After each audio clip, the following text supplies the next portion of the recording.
नमस्कार, मेरा नाम डॉक्टर अश्विनी बंसल है। मैं यहाँ चीफ हार्ट सर्जन हूँ Indus international hospital Derabassi Mohali में। ये वीडियो को बनाने का हमारा पर्पज़ है, जो हमारे पेशेंट्स जिनका ऑपरेशन हो चुका है, उनकी हार्ट की सर्जरी, बाईपास सर्जरी या वैल्व की सर्जरी हो चुकी है, उनके जो सवाल हैं, क्वेरीज़ हैं, उनको हम इस वीडियो के माध्यम से आंसर कर पाएँ।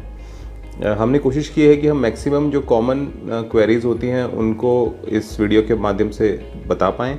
इसके अलावा भी आपको अगर कोई और क्वेरी है तो आप नीचे कमेंट्स में अपने सवाल लिख सकते हैं और मैं उसका इंडिविजुअली आंसर करूँगा। जो भी पेशेंट हमारे ऑपरेशन के बाद डिस्चार्ज होते हैं, नॉर्मली चौथे या 5वें दिन तक घर पहुँच जाते हैं। तो उसके बाद उन्हें डेली नहाना चाहिए। जो पट्टी हम लगा के भेजते हैं वो पट्टी निकाल के रोज़ वहाँ साबुन पानी से नहाना चाहिए। साबुन आप कोई भी यूज़ कर सकते हैं, कोई भी ऐसी कोई स्पेसिफिक ब्रांड की ज़रूरत नहीं है। डिटोल, लाइफबॉय, जो आप साबुन कॉमनली यूज़ करते हैं वो यूज़ कर सकते हैं। घर पे ड्रेसिंग की कोई ज़रूरत नहीं होती। अगर किसी को स्पेसिफिक ड्रेसिंग का ज़रूरत होता है तो हम पेशेंट को डिस्चार्ज के टाइम पे बताते हैं। वैसे जनरली कोई पेशेंट को ड्रेसिंग का ज़रूरत नहीं होता, ना ही कोई ऑइंटमेंट लगाने का ज़रूरत होता है। जस्ट साबुन पानी से रोज़ नहाना होता है। बात कि पेशेंट को 1 महीने तक, हार्ट का ऑपरेशन होने के 1 महीने तक सीधा सोना होता है।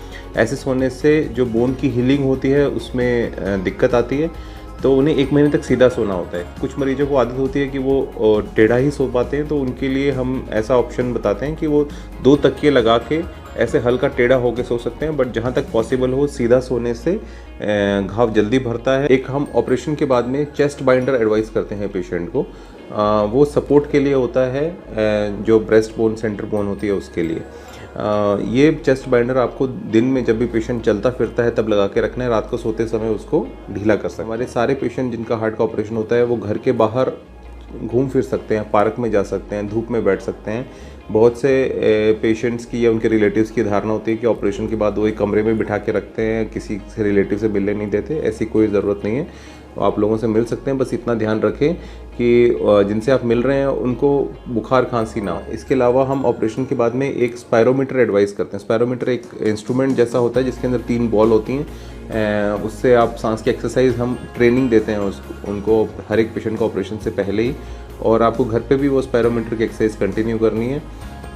हर घंटे करीब 50 बार वो एक्सरसाइज करें, दिन में 8 से 10 घंटे करें। इसके अलावा हम एक स्टीम इनहेलेशन के लिए एक एडवाइस करते हैं, यहाँ पे हॉस्पिटल में करवाते हैं। दिन में 2 से 3 बार वो स्टीम भाप लेने से फेफड़ों की रिकवरी जल्दी हो जाती है ऑपरेशन के बाद। हार्ट के ऑपरेशन के बाद कुछ पेशेंट्स का ये सवाल होता है मेरे से कि उनका घर दूसरी मंजिल पे, तीसरी मंजिल पे है, तो क्या वो सीढ़ियाँ चढ़ के घर तक जा सकते हैं? तो हम यहाँ पे ऑपरेशन के बाद ही उन्हें चलाना फिराना शुरू कर देते हैं दूसरे दिन से ही। तो जब तक वो छुट्टी होते हैं तो वो आराम से प्लेन सरफेस पे चल सकते हैं।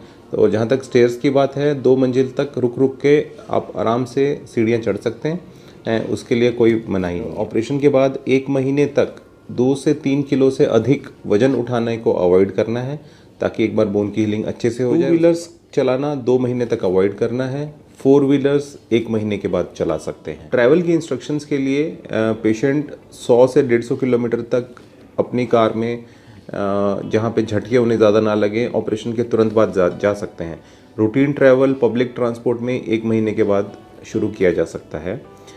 सेक्सुअल एक्टिविटी की बात है, 2 महीने के बाद नॉर्मल सेक्सुअल एक्टिविटी शुरू की जा सकती है, गिवन कि आपका सांस बहुत ज़्यादा ना फूले, छाती में कोई दर्द ना होता। डाइट के मामले में बहुत सारे मरीजों के सवाल होते हैं कि क्या ऑपरेशन के बाद खाना है या नहीं खाना है। उसके लिए हम यहाँ पे डिटेल में उन्हें ऑपरेशन से के बाद डिस्चार्ज से पहले समझाते हैं। फिर भी जिन पेशेंट्स को डायबिटीज़ नहीं है वो सब तरह का खाना जो ऑपरेशन से पहले खाते थे, दूध, दही, मक्खन, थोड़ा बहुत नॉन वेजिटेरियन फूड, थोड़ा बहुत पराठा वगैरह लेना चाहें तो वो सब खा सकते हैं।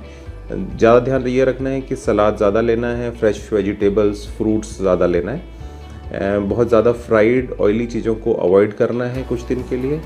जहाँ तक डायबिटिक पेशेंट्स की बात है, हम यहाँ से उन्हें इंसुलिन या गोली जो उन्हें ऑपरेशन से पहले चलती थी उसको हम स्टार्ट करके देते हैं। डोजेज़ हालांकि कुछ कम ज़्यादा हो सकती हैं हर एक पेशेंट के अकॉर्डिंग। उन्हें अपनी शुगर का टारगेट 80 से 200 के बीच में रखना है शुगर के मरीजों को, और अपनी शुगर की वैल्यू अपने लोकल फिजिशियन जिनको वो ऑपरेशन से पहले दिखाते थे उनके साथ कंसल्ट करके अपनी शुगर की दवाइयों को एडजस्ट करना है। मैं समझता हूँ कि इसके साथ मैंने आपके काफ़ी सवालों का जवाब दे दिया है। फिर भी आपको अगर कोई सवाल हो तो आप मुझसे इस वीडियो लिंक के थ्रू कांटेक्ट कर सकते हैं।